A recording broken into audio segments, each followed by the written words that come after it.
BRB UK. Worse teeth, better accents. Hello, and indeed ahoy hoy once again. Welcome to BRB UK, episode 424 beckons. And once again, I am still Dan, because that's who I was when I finished the last episode and who I still am. Steel Dan? No, I'm still Dan. No, not Steel Dan. Steel Dan is my heroic alter ego. Right. This is not Steel Dan, maybe Pewter Dan or Tin Dan. Tin Dan. Onyx Dan. All right. So anyway, that's Tim. Hello, Tim. Hello, Tim. And over there's Coleman. Hi, I am Aluminium Coleman. Yeah, you are. And can I just say, for those of you who aren't on the YouTube version of this, Coleman looks like he's been thrown up on by an Xbox marketing intern. I wore a PlayStation t-shirt for the last show. I didn't have any Xbox t-shirts because I think I had a Quantum Break one, but I threw that away long ago. So I had an idea Xbox baseball cap, trucker cap type thing that was given to me. But the thing is, my head is so large, I can't actually fasten the back up at all when I wear it. With your big head. That's not lasting for the show, sadly. So you're now more baldy at Xbox rather than ID at Xbox, is what you're saying? Yeah, exactly that. There we go. Lovely. Good. It was a nice sentiment. Taking the mick out for you for male pattern baldness as well already, and we're only a couple of minutes into the show. Righty. So last episode we talked about the wonder that was the PS4. And now we're going to talk about the troubled child that did done good eventually, that was the Xbox One. The console that brought flappy-headed Don Matrick to his knees. Hello, I'm Don Matrick. I don't think he's a dirty old man. I'm not sure he was Steptoe. It's got two USB ports. One when you put something in, the other something comes out. I think I'm gonna make it so you're gonna have to use Connect with every console. nor is he zippy. He doesn't think you should be doing my Connect stayed connected for the entirety of my Xbox One's life in my lounge. Mine didn't. Although I do have to say, I didn't use it, but I mean, the Connect is one of these things that I think was fantastic tech. And if you own an iPhone, a modern iPhone with Face ID, every one of those actually has a mini Connect in the front of it. That's how it does its face scanning technology. It is exactly the same tech by exactly the same company that was originally bought by Microsoft or had that tech licensed by Microsoft. I have a question. So the Connect lives on. Yes. I have a question. Yes. Tim, now that you are Connectless, yes, because you're using the Xbox Series X, disconnected, if you will. Yes. Can I have the Connect? My girlfriend quite likes those dance games, and I was thinking I could grab a Dance Central. Yeah. Yay! Wow. Anything in this what podcast, a lucky lady Coleman. As long as you don't forget there's a Star Wars dancing game and get that in the equation as well. That's Xbox 360. Yeah, but it's backwards compatible.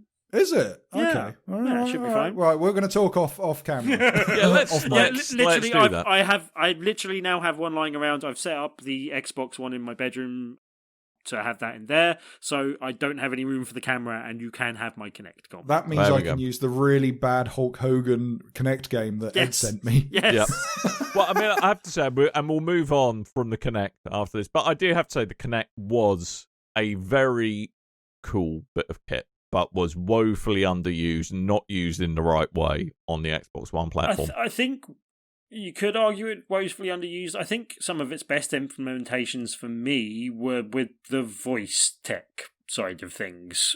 Like, I don't think the camera ever really paid off for me in terms of there wasn't a game I really cared about its use in, basically. Well, it was almost like, I think, with the Kinect, that they came up with this really cool bit of tech and were like, now what do we do with it? Rather than identifying... Let's make a cool piece of tech for gaming, yeah. Yeah, rather than identifying, we'd love to be able to do this in games, why don't we make something that fills that, until now, unplugged gap? Whereas it was like, hey, look, Connect is really great. Look, you see a bottom of an Avatar shoe, isn't that great? Buy our money. Take our money. No, we'll take your money. I don't know how capitalism works. I think my favourite use of it that I saw was in a driving game, being able to call out to the game and get it to direct you to the next safe house, I think it was, that you could do and stuff like that. And I think it was a Need for Speed game where that was quite Turns well out you can just do that with a Common and Garden webcam mic. Yeah, and stuff like Who'd that. have thought? But I mean, yeah, as I said, not particularly useful. We have done our lists, and I have put something on my list. I wanted to throw in my my Connect stories. Yeah, Okay, I'll throw you a okay, Connect story. Tell us a cool Connect story, Grandad.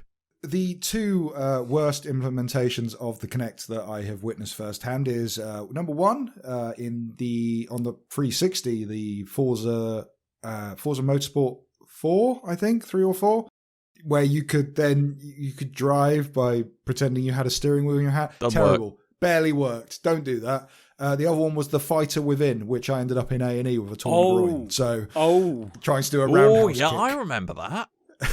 God, that was a terrible game. That was really bad, yeah. Wow. But the number one highlight of the Kinect's life cycle for me was my old housemate who he bought it and he was very excited about it. And he kind of had that buyer's remorse thing where you go, no, it's really cool. It can do this, even though you know it's crap. Mm. And I came home one day and I could hear Lady Gaga coming from the living room. Wow. And I was like, he never listens to Lady Gaga. What's going on? And I walked in and he's doing Dance Central. And I went, what are you doing? And what it was, he goes, there's a free demo of Dance Central. I go, but why? He goes, well, it's only got Lady Gaga on it. And I thought, if I just keep doing it over and over again, one day this song is going to come on in the class and I'm going to be amazing. So I was like, okay, fine, fair enough. But that was like, was he going full? Was he going method Gaga? Was he like wearing a pair of shorts made out of lamb chops or something? No, nothing like that. But I just thought that was very funny. I kind of respect him less for that, to be honest with you. It's funny walking on your housemate dancing to Lady Gaga. There are worse things to walk in on your housemate doing. Yeah, I had a look at that demo. There was also Bell Bib de Beau, which I think Dave really got in on because he used it as his wedding for a first dance. So there you go. There we go. So Tim, you're first up as usual, and I think your first entry into he's trolling us. He's got to be. I couldn't not leave it on my list, but really, could I? As you filled it in for all three of them, I had to leave it at least once. Although I will say I do have a slightly... Right near the end of the generation, I have a slightly more sensible answer than the one I had. But Ryse, Son of Rome was a very enjoyable launch title for me. Nowhere near enough to possibly get in the games of the generation, possibly. But although, having said that, there's slim pickings in the games of the generation for the Xbox One. Because for me, a lot of the games fell a little bit flat on their face. I didn't really get into any of the Halos in this generation. I didn't really care for Gears that much. Well, one was a series of re-releases, and then one was not very good. And there's not much to choose from for me here. But like Ryse, Son of Rome, I will mention because I've had as much fun talking about that as I did playing it, possibly. But I really did enjoy it for the game that it came out at the time.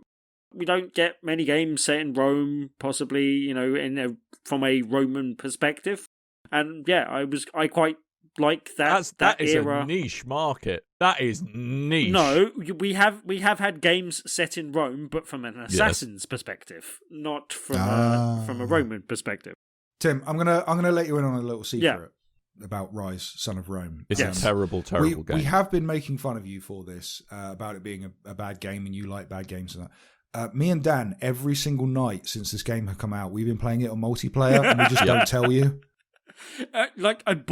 I think I bought both of you a copy of this game during this generation, and you still haven't played it. And it's been free for a while on Game Pass, and still me and Coleman are both busy guys. All right, we're both very busy. In my defense, I no longer own an Xbox console, But you can play it on Game Pass on PC. The funniest thing about that was you turned up. I think we were at loading, and you handed me a copy of Ryse, Son of Rome, but it was like a CEX. Reproduce. It was the worst looking thing because it was covered in about 20 different price reduction stickers. That was funny in itself. The label was all water torn and covered in tea and stuff. And then I think you sent Dan a copy and went, Dan, I sent you a copy of Ryse, Son of Rome, and he went, I've moved house. It's only because sent I it to knew the that was wrong coming, address. that copy of Ryse on the Brome. That's what made me Oh, move. Best get to But Slough. again, has been free for a bit. I think it's a shame that it didn't get a sequel because it would have been good. But anyway, it could have been a franchise. But there has been a few things that have fallen What flat in does their it face, call? and I think Ryse, Dad of Rome. I think Is that what it Ryse. was? Yeah, exactly. Dad of Rome. Right. Dad of Rome. But yeah, like I don't know. Ryse was possibly the first one, and I liked it much more than you two, and I don't think you played it that much, or if at all. I tried it, but lots of other people really didn't like it, and I quite liked it. But it was the first signs of like big Xbox exclusives falling flat on their face a little bit as well. But I will say, does Control count in our list of rules for this? Because if so, that may be my more sensible answer. No, because it came forward. out on the PlayStation 4 on launch day. Okay. So yeah, it was a triple release PC, I don't know PlayStation, why and Xbox, and now it's on Switch. Remedy with Xbox possibly because they're Quantum Break type things. Yeah, Alan Wake and Quantum Break were Microsoft. Quantum Break, and then Control because we couldn't find anything else to rhyme with ache. But yeah, I don't know. So Ryse probably does still end up on my list, but almost by default, and because we've had a lot of fun talking about it over the course of everything Now else. we can never speak of it again. With a more serious pick, though, Sunset Overdrive. Ooh. Fairly early on, really enjoyable, kind of almost a mix between inline skating type game and a first-person shooter type thing, or a third-person shooter as it was. But yeah, crazy mix of weapons, typical...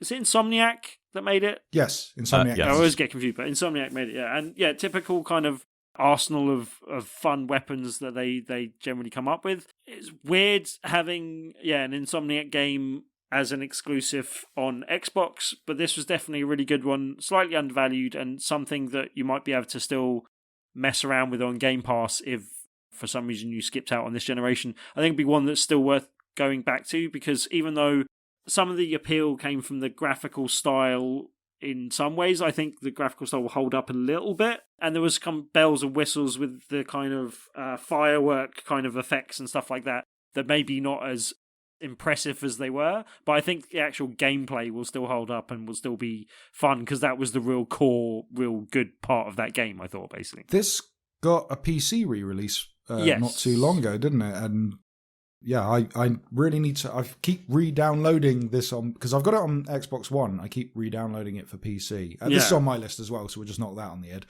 I keep wanting to play it again, but do it on PC. But I keep playing up... Game Pass is so big, guys. Yeah, I know, right? It keeps adding more and more awesome stuff to itself. Especially now it's got the whole massive EA library as well, basically. But I've not looked into it to find out if what kind of improvements come from the PC. Is there an increased frame rate? Is there 4K visuals and stuff? All stuff that could very well benefit from a PC release. But yeah, it is a cracking game and a beautiful game. And the amount of, I wouldn't say hype that went into it going out, but the marketing drive they had for this game, because this was like our peak going to EGX and stuff. EGX still being in Earl's Court when this build-up was happening. So yeah, this game is absolutely great. And I remember, I think it was Greg Miller ages ago, after this game came out, said Insomniac should make a superhero game.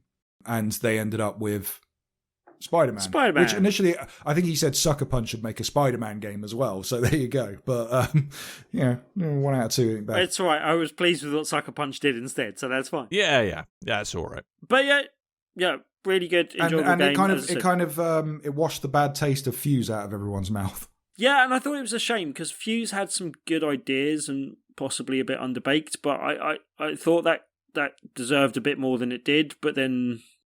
Fuse had some good ideas when it was originally called something completely different, yes, and had then cartoony Fuse was visuals. A bit too generic, and I can't remember it what was the other it one was was very there. on par to like the visual style of Sunset Overdrive, Overwatch, like very cartoony, silly game. And then EA, I think, were the publishers. They went, "Hey, you got to make it a straight military shooter. Yeah. It's got to be gory and visual and all that." And they just ended up this brown mess called Fuse. Which, if you had 4 friends that you knew and played that game, it was all right. But as it standard, it was a very forgettable, bland game. So it was good that this kind of washed that away. The one thing I would say about Sunset Overdrive that I sometimes felt with it was that it almost felt like it was trying a bit too hard sometimes. But I think it knew it was trying too hard and leaned into it, and I kind of liked it for that. I don't know. I think it... I felt that was kind of a thing when it launched, because we were in peak kind of, hey, hipsters are taking over. This game kind of felt like it was punching into that crowd, but then when you look back on it now, it's like, actually, this is quite funny and like the stuff. I might go back and give it another look, because it is obviously on definitely Game worth Pass, playing at some point. Was there any multiplayer for Sunset Overdrive? I can't remember. I can't remember them being so. I think it was just a single player game from memory. Because we could do this instead of Ryse one night, Dan. I'm actually searching for Son of Rome on the Microsoft Store and PC at the moment. You'll be pleased it's on to Game hear Pass. It's not there. Not for PC. Not for PC. I thought it was on PC. There we go. Okay. Oh you no! Just have to get yourself an S. Oh no! I am heartbroken. I've still got an Xbox One. It's fine. I don't.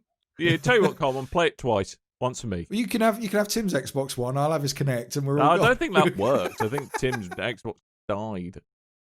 My Xbox One, my launch Xbox One, is still good and going. Thank you very much. Well, I mean, it's happy. going. All right. Right. So, and next up, you got one that was on my list, but I've hurriedly replaced it with something else because we're trying to talk about different games each time. Forza Horizon 4, great game. Yeah, I mean, just a fantastic open world driving game, which is an odd thing to say almost. And I've seen a few games try this before and not do it anywhere near as well. Like, for example, Test Forza Drive Horizon Unlimited. 1, 2. Like, I remember that being and a few other games. And Test Drive was the first console open world online. Yes. Game.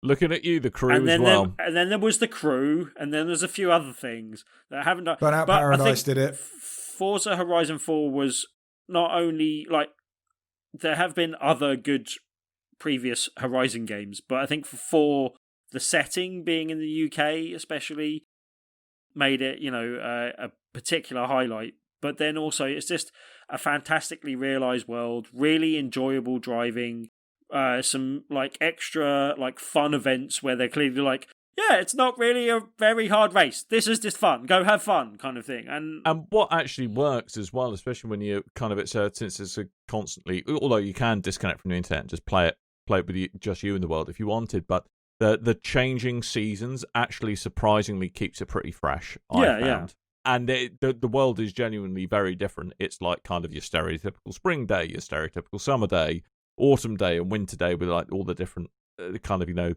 there's puddles and there's snow and there's all kind, and there are expansions like the Lego nonsense. The Lego stuff was a good fun diversion. The kind of the Storm Island was really incredible to play through, but visually. The only kind of complaint I have with Forza, I mean, I actually initially on my list I had Forza Horizon 3 over 4, which interesting. Okay, yeah, I still prefer, and especially like in the expansion, I prefer. Are you saying Australia's better than the UK? How dare you? No, I'm just saying I prefer the weather, not the creatures.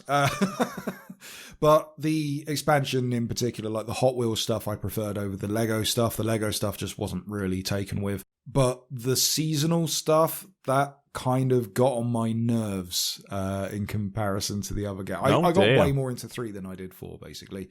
And the other thing as well, they've gone, especially with like 3 and 4, I feel they've gone way over with the amount of stuff you can buy for that game, like with car packs and booster packs and all this kind of stuff. I think someone tallied all the DLC for Forza Horizon 4 and it was well over 200 quid, so... The other complaint I've got with that as well, if you play the cloud-based version, because it doesn't remember the fact that you've seen all that information before, every time you play it, it takes you through the, like, unskippable trailer of 10 minutes of DLC type stuff. Oh, really? Yeah, well, I haven't found a way of getting through it. I may not be, because I played it the other day when I actually finally hooked up my Xbox controller to my phone. So I was actually playing a bit of Forza Horizon 4 just to try that out on that. And yeah, I couldn't find a way of skipping through all of the DLC I think you might be doing it wrong, because I've played this game on I played this game between Xbox One, PC, and xCloud, and I'd not had that issue. Okay, well, on cloud, yeah, like it came up with like, and it advertised it all, and it kept on going through it all, and I think you might have hibsed get rid it. of it. Yeah, Maybe. there's something. There's a little thing called user error that I might like to introduce you to the concept of there. But Tim. yeah, look, those silly things aside, like there's a reason why I was trying this out. As even though I've got sort of more recent games that I could have tried out on it, like I really like Horizon 4. It's just a really enjoyable game, and it's visually stunning. And yeah, just being able to play it on my phone is just really odd, but in a very cool way. But yeah, like really enjoyable driving game. I do like my arcadey games, and this was a really good example of that. So yeah. Yep. No, completely agree. Definitely one of the best games, without doubt. And he picked it over Forza Horizon Fast and Furious. Well, That's pretty good. As I like to call that.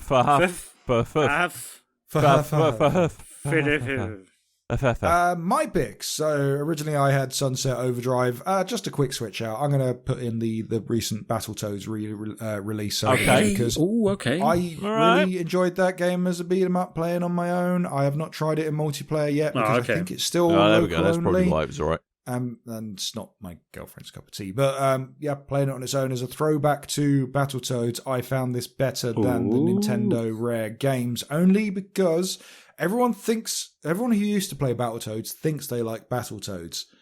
But they've not gone back and played Battletoads to realise just how hard and infuriating this game is for something that was essentially a knockoff of the Teenage Mutant Ninja Turtles. Do you think that Phil Spencer has gone back to play it, or do you reckon he's just looking through rose-tinted specs at Battletoads because he's obsessed with that game? Yeah, I don't know what the appeal is, and this will break into my second one as well. But yeah, I picked Battletoads, and it's on Game Pass. If you've not played it, give it a try. They've patched some of the bugs from the initial launch now, so that's all working smooth and nice. I really, really enjoyed this one. I don't know if they've added in the online multiplayer yet, which is something that I think needs to be in there, really, when you're putting things on Game Pass especially. But yeah, it improves everything over the original games. It looks beautiful. It plays a lot better. It's easier, which I good. I think for me, this suffered coming out in the shadow of Streets of Rage 4. Yeah. And yeah. Because that was fantastic. And Streets of Rage 4 could be in this place, but it's not an Xbox exclusive. Yes, so I know. So, but yeah. Second one I pick is Killer Instinct, which I came late to the party to. Only because, one, I didn't have an Xbox One at launch. Two, when I got an Xbox One, this was well out of date by that point. But then there was a period where me and Tim were living together, and we really got into playing fighting games a lot together. Yeah. And after that, I'm still way into fighting games. Like every couple of weeks or so, me and the girlfriend's family, we'll all hook up and play Tekken 7 together. Which I really like that idea. Unfortunately, not everyone has Xboxes, so we can't play Killer Instinct because at some point, I think it was a Games with Gold thing, but they ended up giving away Killer Instinct Season 1 and 2, and I stayed on with that to Season 3 and possibly 4. I can't remember if there was 4. But this game is one of the smoothest fighting games available on the market, and it's now available on PC as well. It kind of does that thing of the guest characters like they've been doing with Infamous and Mortal Kombat and something else, Tekken 7. You've got I think it's Rash from Battletoads in there. You've got someone from I think Master Chief is in there. You've got someone from Gears of War in there.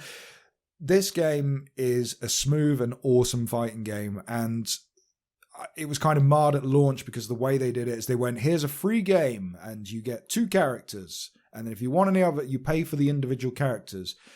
That kind of glossed over the idea of you can pay full price for this game and get all the characters in one hit.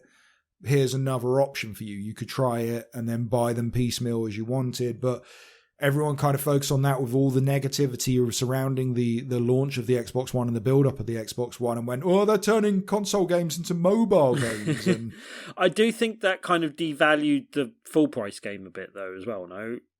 It did, but when they gave the game away with 2 seasons of it, and then I finally sunk some time, so this is this is probably one of this generation's best fighting games, and it's a shame that not everyone got into it in such a way. And yeah, I absolutely like it. I love it. Again, I got it on PC, but I keep my Xbox hooked up just for Killer Instinct because I prefer just jumping into it really quick. And because as much as I like playing fighting games on, as much as I like playing games on my monitor, I prefer playing fighting games on my TV. Fair enough. For some reason, that feels more natural at home. But yeah, Killer Instinct. If you've not tried it, Xbox One, backwards compatibility as well for the Xbox Series X and S, but also available on PC on Game Pass. I'm only seeing the original kind of implementation of Killer Instinct, so that's one of the freebie character. Oh, you're kidding me! At the moment, but you can pick up the. Oh no, that's the second time I've been wrong in 2 podcasts. It was hiding. It's got 2 listings. One where you got to pay money for it, and one where it says including Game Pass. Yeah, that's just going to confuse me. So don't do what I was about to do and pay £8.37 for something you can get free. I kind of ummed and erred over my own initial rulings for what we're allowed to pick for these games, because originally I really wanted to pick the Rare Replay Collection, which has got Killer Instinct and get a gold and all that kind of stuff in it, but I'll have to go for that. My last one is Dead Rising 3, which More zombies for Coleman, please. It's another close to launch title. I think this was a launch title. In fact, it was. I can remember playing this day one. In fact, it had smart glass implementation. That's how day one this game was.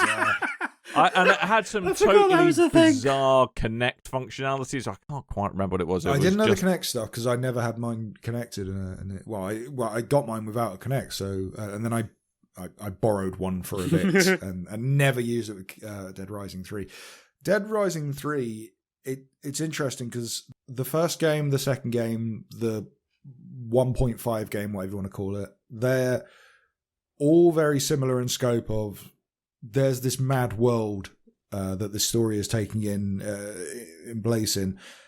And this one, it took a more darker tone. I'm not just talking about like the lack of color integration in this game. Like they literally, like they made this game sepia tone dark, but I think because again, Walking Dead was big at the time. It got very gritty realism type thrown into this game that has its madcap elements as well. And weirdly, they started making movies that were only released on Crackle, and I think this was one of them as well.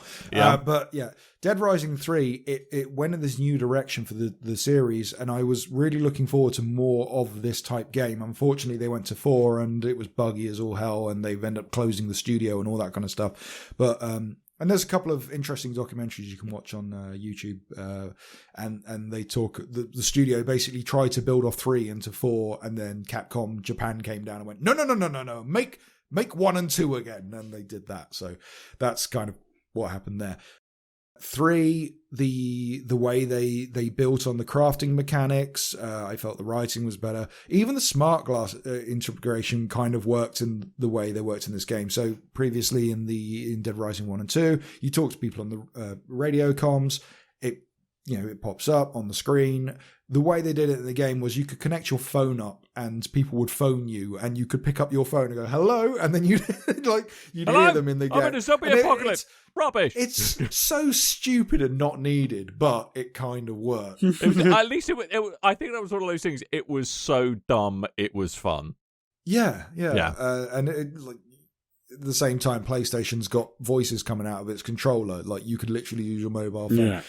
Like little touches like that I really, really liked. And again, it's kind of it's the aesthetic that they pulled off. I loved this idea of like you stood there with a sledgehammer mounted to a circular saw. You climb up on a turned over truck and you look out and there's just zombies everywhere. And I was like, yes, this is the game for me. I'm going to kill so many. This is no longer Dead Rising. This is now a Muso game. I am going to just see how much the body count climbs when it comes to the undead. You just like mass murdering zombies is what we've learned in the last couple of weeks. Yeah, I'm starting to look at you in a whole different light, Coleman. I'm learning to never maintain eye contact with you for too long for a start. You are a slightly scary individual.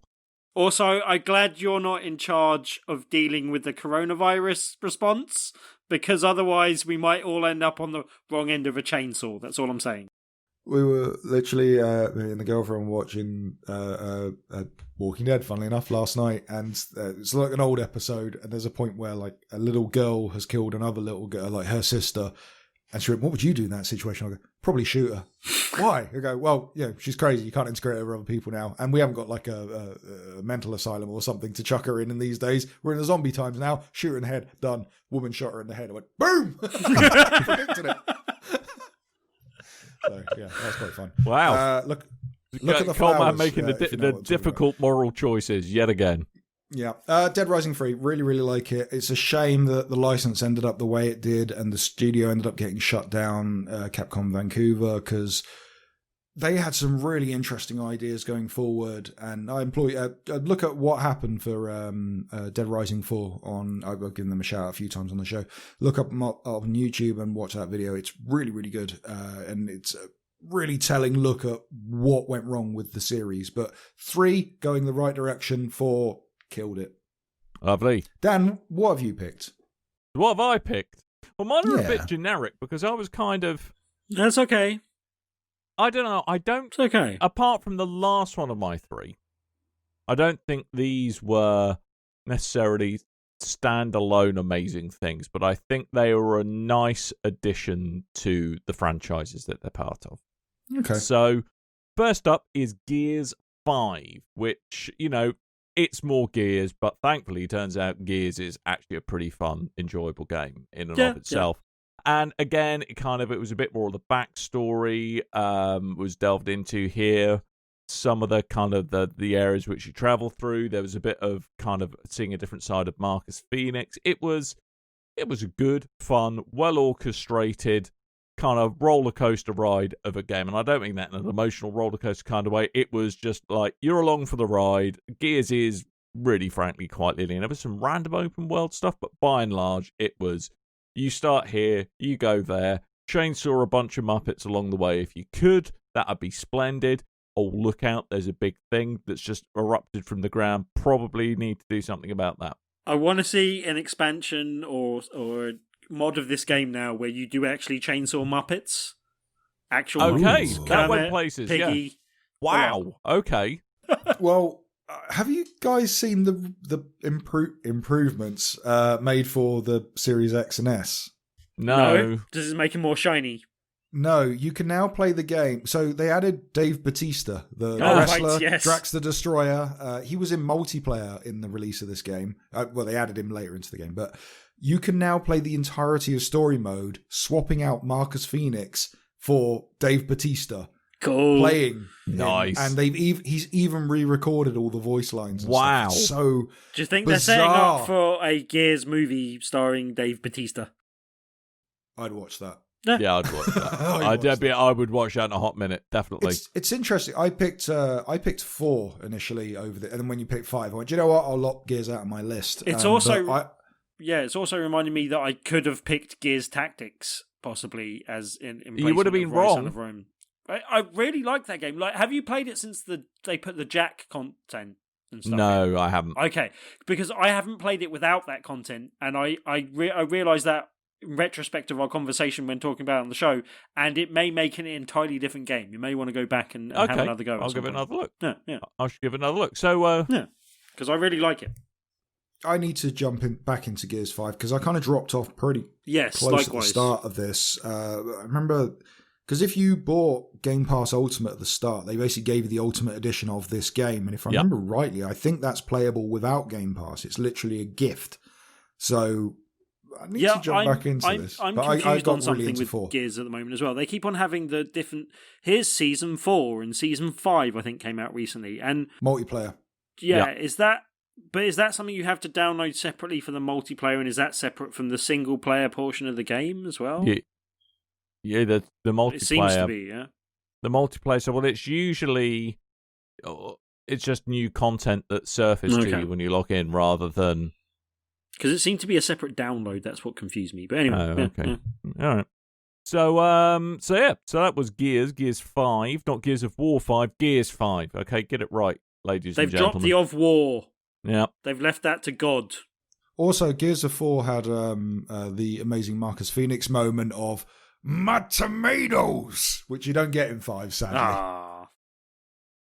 So next up again is a bit of a wishful look back to games from many generations prior, and I think in some ways, like we've already talked about with games that you go back to after having not played them for a while, and you go, weren't they great? Weren't they lovely? Yeah.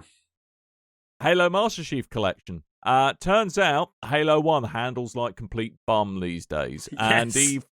And even Halo Reach, which is still in my mind, the best Halo game. Mm-hmm. I'm allowed my opinion. Suck it. I like Halo Reach. That's the only Halo game I actually enjoy. Yeah, and it's interesting how the first-person shooter genre has moved on. Certainly the twin-stick first-person shooter genre, which I think it's fair to say that the Halo series really kind of set so many standards for that. I mean, I think it's why I put the Master Chief Collection here is that it does package everything together in a really nice way. It allows you to perhaps connect the dots between characters and the lore that you might not have done so beforehand. The multiplayer is actually more of a kind of a best of rather than kind of slavish reproductions of the multiplayer from separately from Halo 2 onwards. It is kind of a common engine that the multiplayer stuff occurs in, and it's something they've, it had a really rocky launch, Master Chief Collection, but it's something that's been a bit of a labour of love, and I think has turned out to be quite a nice, almost kind of history capsule that people can experience and get themselves up to speed whenever the next Halo comes along. Because I think Halo whenever 4... they're disappointed by the next Halo, yeah, they so can return Halo to the other ones. Halo 4, I believe, is now in the Master Chief Collection. Halo 4 is a surprisingly great game, actually. I've heard. It's not terrible. That's a different thing from being a surprisingly good game. Notice I didn't say excellent, and surprisingly good is a very purposefully chosen phrase. My biggest problem with the Master Chief Collection is it takes up such an amazing amount of space on my hard drive that if I only want to play one of the games in the collection, it's a bit of a hard... That's where the PC version comes in handy. Okay. I don't think they've fully released everything on the PC version of the game, but on the Xbox One version, you install it all in one hit. Except for... I think from Reach onwards, you buy them separately and then you can add them to your collection. Although if you had it on day one, then they gave you Reach for free because of the technical issues and stuff. Yeah. But that was ODST, wasn't it? Yeah. But on the PC, they've not fully brought everything over yet, but you can install it one at a time. Yes. However, I tried getting capture. I did eventually get some capture of Halo 3 when they released it to put in a video for our show and stuff. But trying to get it on the Game Pass, it's got so many problems with it that it doesn't want to function sometimes, and then it downloads and doesn't start, and it does start.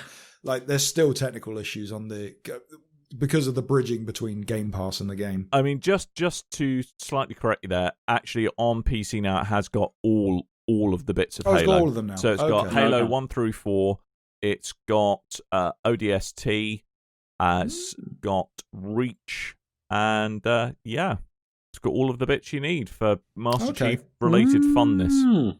Well, looking back at the rules, I shouldn't have let you have this because they are straight ports. And you may say, but Coleman, there's a remake I think they put enough original work into the package to make it a bit more than... Although I think... So Halo 1 remake, Combat Evolved, that was released on the 360, then just up-resed and stuck in this collection for the Xbox One. Wasn't 2 remade for Master Chief Collection? 2 was. Yes. Yeah. Okay. I will. It stands. You can have it. As was we'll allow it. 3's had a partial redo. Okay. Let's get a bit more. Yeah. All right. I'll let you have that. And to close this off, because we are going to end these podcasts at some point soon. It'd be lovely if we could. Is Sea of Thieves, which, although I've played predominantly on the PC, I think it's in... It counts. It's fair game as enough, an Xbox platform exclusive. Now, this is a game that you haven't played yet, Tim, I understand. No, and not for a lack of wanting to, just not between for a the lack three of of us, installing. we haven't actually ever gone, let's play Sea of Thieves on this particular occasion, and then I might. I've played quite a bit of it with Kev and with some of our community members, Jamie, for example, and it is a big boat of big dumb fun. Yeah. It's just fun. There's no other way to describe this game. It is, you're a pirate, go be a pirate, the game. Yep. And you go off and you can, dig up treasure, go on, kind of riddle based voyages to try and find like these enemies and like steal all their treasure from them. You can just go and gank other players if you want to, which is quite frustrating. But is always fun and when you someone look tries to the sky, you can see the Aurora Borealis. You can see the Aurora Borealis. You can, and there's just lots of like little dumb fun things. Like one of the items you've always got in your inventory is like kind of a loudspeaker cone thing. And if you want to speak to someone else on a ship, you've got to hold this up to your mouth and then project your voice further across the map. See, I really do like the look of it. I also think it does a very good job of summarizing the whole summarizing the whole of Xbox as a whole in this generation. The Xbox One kind of fell flat on its face to start with through a few slightly bad decisions and lack of content, but there then has picked technical up and built itself well. into something actually playable through the course of the generation. I mean, Sea of Thieves, it's a great fun game, and it really, I think you do need to play it with mates. It's not the best experience playing it with solo. randoms. Because there are solo ships that you can go and sail, but I really think what. Han Solo, Millennium Falcon. No? Yeah, thanks for that, Tim. Thanks, mate. Cheers, that really helped the flow of conversation. Thank you. That was brilliant. Well, it was a bad throwaway one-line joke that you didn't hear or understand, so then I had to explain. No joke explained is funny, Dan. That's how jokes work. No. Anyway, don't I play it with some mates. At least 2, ideally 4 if you can, and it's even like you need to cooperate to get the boat sailing correctly. You can't just go that away. It's like you need to communicate between yourselves to get the sails up or down, drop the anchor, angle the sails, get someone to read the map, someone to make sure you're pointing in the right direction. It sounds potentially like busy work, the game, but it's the way it's done is just got enough silly in it to make it really entertaining. You can drink too much and vomit, and then plonk yourself in a cannon off the side of your boat and chunder while sat in a cannon off the side of your boat. Shanty. You can. There are genuinely great sea shanties. There is Isla Tiger. No, not Isla Tiger. Ride of the Valkyries. Ride of the Valkyries is in there. It's the Eye of the Tiger. I was thinking of the Wurzels. What I was thinking of. Tiger. Just to kind of add on that as well, because I've tried a bit of the game myself. At launch, I had some big problems where it wouldn't let me hold items or weapons, and ended up just aimlessly sailing around screaming Aurora Borealis when I'd had too much to drink. But I've not played enough of this game, but I've watched other people play this game, and one of my favorite people out there is the Longest Johns. They're a group of sea shanty singers. They go out and they release albums and singles and stuff, but they play the game while singing sea shanties in real time and stuff. And they're brilliant. Watch their videos if you can. But we need to do some Sea of Thieves ourselves. Yes. I'm going as soon as we finish recording this. I'm going to go reactivate my Game Pass and go download do that this on PC. Go do that. You're excited to pleased to know what one of the things I insist on is decking our ship out in the way that is most guaranteed to trigger closed-minded idiots. Good. Yes. So the ship is pink. It has a unicorn on the front. Yep. And rainbow sails. Good. Because I just enjoy triggering small-minded people. I insist on full pirate garb and talking like pirates while we play this game. Excellent. R. And Aurora also, Borealis. you can have a pet cat in it now as well. Look at me, cat. Yeah. There we go. So that's my 3 games that were my faves of the Xbox One. / PC, probably, because a lot of the stuff that's on the Xbox One, you can find your way on PC now enough. too. I have to say, my favourite thing about the Xbox in this generation, though, has been the thing that saved it for me, and the fact that by the end of the generation, I am playing almost as much Xbox as PS4 and Switch. In the fact that, Game Pass does mean that it's a really good value for being able to play a variety of games as well, basically, and then have access to all the Xbox exclusives, which haven't been that many in this generation, but seemingly next gen with them buying Bethesda and a lot of other things, they made some good moves. My favourite thing about the Xbox One is that the HDMI cables and the USB cables look like little Xboxes because they're a little too glossy. And little two-tone thing going on. They're great. They're great. They are great. And even the Power Brick had that treatment as well. And the USB cable for the Xbox One is the greatest USB cable, micro USB cable available, because you can use that thing to sync up your PlayStation controllers when other cable, for some reason that's the strongest, longest controller in existence, cable in existence. So thank you, Microsoft. And I think my favourite thing about the Xbox One is probably the controller.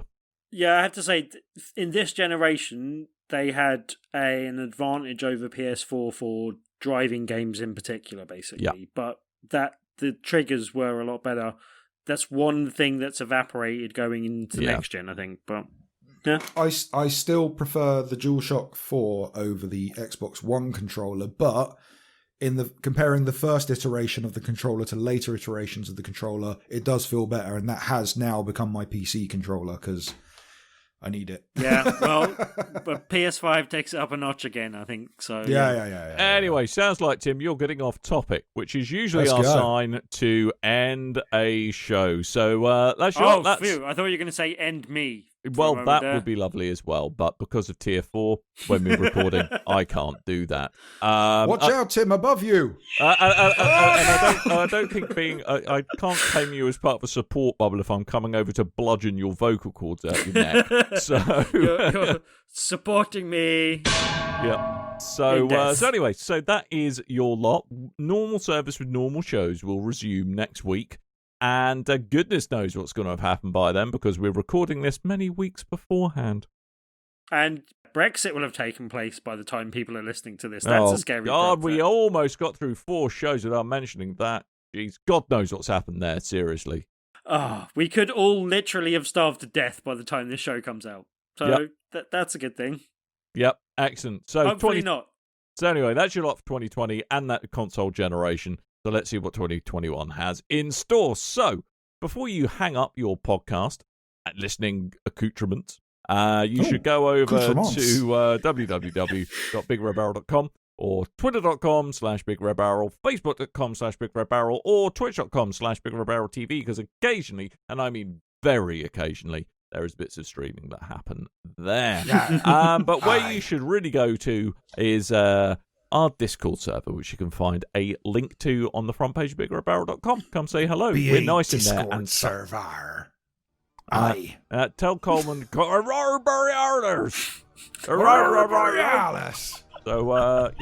brilliant. All right, so all that's really left is for us to remind you that I have been Dan. I might have been Tim. Sit on me cutlass, fair young maiden. I have been Coleman. Oh, Jesus. Well, she'll be a timbers. I'd rather you didn't. Aye. Oh, dear. Come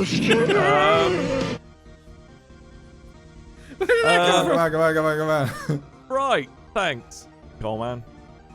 Great, lovely. Great. Anyway, To end the podcast. on that note, thank you so much for downloading us, and until next time, dear listeners, toodle bye.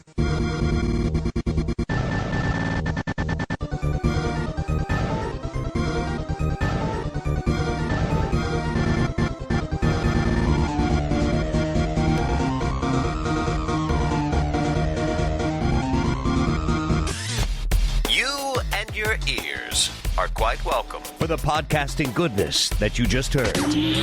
Why not roll on over to BigRedBarel.com for more podcasts, news, reviews, and videos from the biggest, reddest site on the internet, BigRedBarel.com. Can I just say, mea culpa here? Yes. probably one of you two should go first, because I managed to put Journey down. It's one of my favourites. Which is a straight port. Now, technically speaking, it is in Metacritic's list of the best